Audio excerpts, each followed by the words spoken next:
Selamat siang Kang Mas Mbak Yu, para pendengar yang terkasih dalam Kristus. Berkah dalam.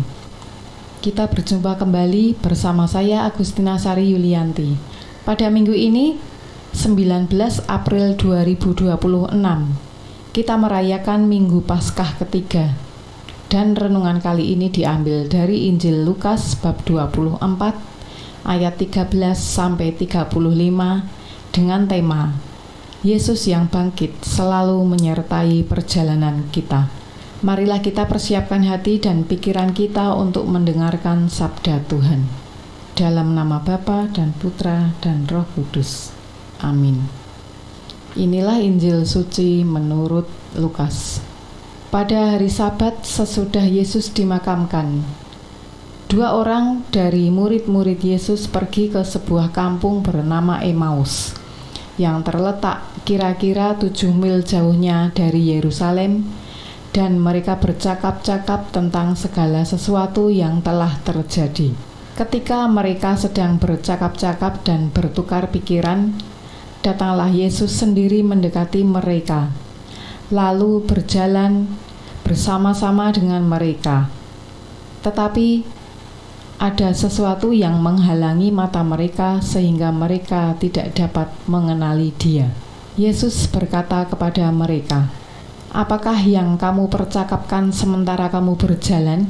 Maka berhentilah mereka dengan muka muram. Seorang dari mereka, namanya Kleopas, menjawabnya, "Adakah engkau satu-satunya orang asing di Yerusalem yang tidak tahu apa yang terjadi di situ pada hari-hari belakangan ini?" Katanya kepada mereka, "Apakah itu?" Jawab mereka, "Apa yang terjadi dengan Yesus orang Nazaret? Dia adalah seorang nabi yang berkuasa dalam pekerjaan dan perkataan di hadapan Allah dan di depan seluruh bangsa kami. Tetapi imam-imam kepala dan pemimpin-pemimpin kami telah menyerahkan Dia untuk dihukum mati, dan mereka telah menyalibkannya. Padahal kami dahulu mengharapkan bahwa Dialah yang datang untuk membebaskan bangsa Israel.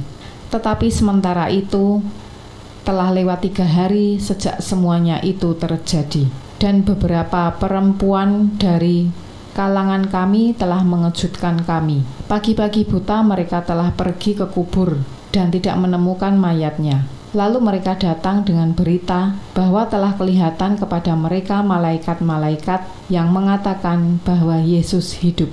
Dan beberapa teman kami telah pergi ke kubur itu dan mendapati bahwa memang benar yang dikatakan perempuan-perempuan itu. Tetapi Yesus sendiri tidak mereka lihat. Lalu Ia berkata kepada mereka, "Hai kamu orang bodoh, betapa lambannya hatimu, sehingga kamu tidak percaya akan segala sesuatu yang telah dikatakan para nabi. Bukankah Mesias harus menderita semuanya itu untuk masuk ke dalam kemuliaannya?" Lalu Ia menjelaskan kepada mereka apa yang tertulis tentang Dia dalam seluruh kitab suci, mulai dari kitab-kitab Musa dan segala kitab nabi-nabi. Sementara itu mereka mendekati kampung yang mereka tuju. Ia berbuat seolah-olah hendak meneruskan perjalanannya, tetapi mereka mendesaknya dengan sangat. "Tinggallah bersama-sama dengan kami, sebab hari telah menjelang malam dan matahari hampir terbenam." Lalu masuklah Ia untuk tinggal bersama-sama dengan mereka. Waktu duduk makan dengan mereka, Ia mengambil roti, mengucap berkat, lalu memecah-mecahkan roti itu dan memberikannya kepada mereka. Ketika itu terbukalah mata mereka dan mereka pun mengenali Dia. Tetapi Yesus lenyap dari tengah-tengah mereka. Kata mereka seorang kepada yang lain, "Bukankah hati kita berkobar-kobar ketika Ia berbicara dengan kita di tengah jalan dan ketika Ia menerangkan kitab suci kepada kita?" Lalu bangunlah mereka dan langsung kembali ke Yerusalem. Di situ mereka mendapati ke-12 murid. Mereka sedang berkumpul bersama-sama dengan teman mereka. Kata mereka kepada kedua murid itu, "Sungguh Tuhan telah bangkit dan telah menampakkan diri kepada Simon. Lalu kedua orang itu pun menceritakan apa yang terjadi di tengah jalan dan bagaimana mereka mengenali Yesus pada waktu ia memecah-mecahkan roti. Demikianlah sabda Tuhan. Terpujilah Kristus. Kang Mas Mbak Yu yang terkasih dalam Kristus. Renungan Minggu Paskah yang ketiga ini mengisahkan dua murid yang putus asa berjalan ke Emmaus, lalu bertemu Yesus yang menyadarkan mereka melalui kitab suci dan Ekaristi. Hal ini mengajarkan bahwa Tuhan hadir dalam kekecewaan hidup, mengubah duka menjadi harapan, serta mengundang kita mengenalinya dalam firman dan pemecahan roti. Kedua murid tersebut meninggalkan Yerusalem dengan hati hancur setelah wafatnya Yesus. Seringkali kita seperti mereka, merasa kecewa, takut, atau putus asa saat harapan tidak sesuai dengan kenyataan.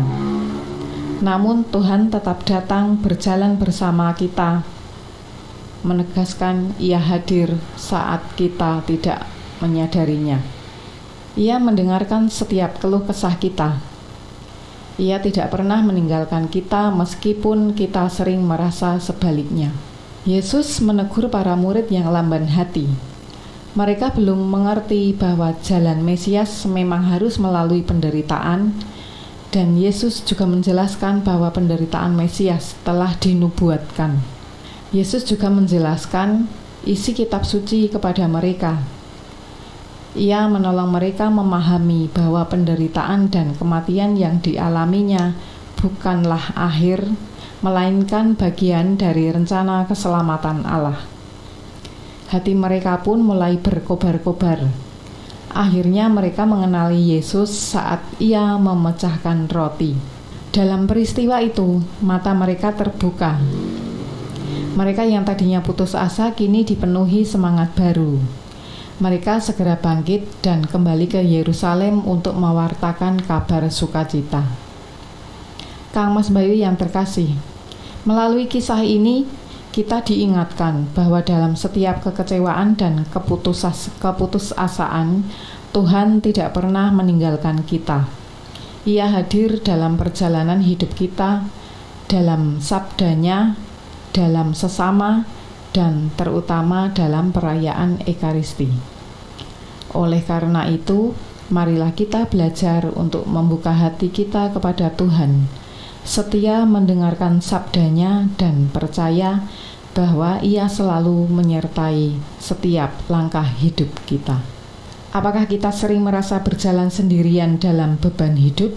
Undanglah Tuhan dalam doa dan temukan kehadirannya dalam firman serta Ekaristi. Yakinlah bahwa Yesus yang bangkit selalu menyertai perjalanan kita, bahkan saat matahari kehidupan terasa mulai tenggelam. Marilah kita tutup renungan ini dengan berdoa. Tuhan, bukalah mata hati kami agar kami mengenali kehadiran-Mu dalam situasi sulit, dan jadikanlah hati kami berkobar-kobar karena kasih-Mu. Kemuliaan kepada Bapa, Putra, dan Roh Kudus, seperti pada permulaan, sekarang, selalu, dan sepanjang segala abad. Amin. Dalam nama Bapa dan Putra dan Roh Kudus. Amin. Demikianlah Kang Mas Mbak Yu renungan yang bisa saya sampaikan pada siang hari ini. Tentunya masih banyak kesalahan dan kekurangan saya dalam membawakan renungan ini. Saya pamit undur diri. Terima kasih atas perhatian Anda. Selamat melanjutkan aktivitas dan sampai jumpa kembali dalam acara yang sama. Selamat siang dan berkah dalam.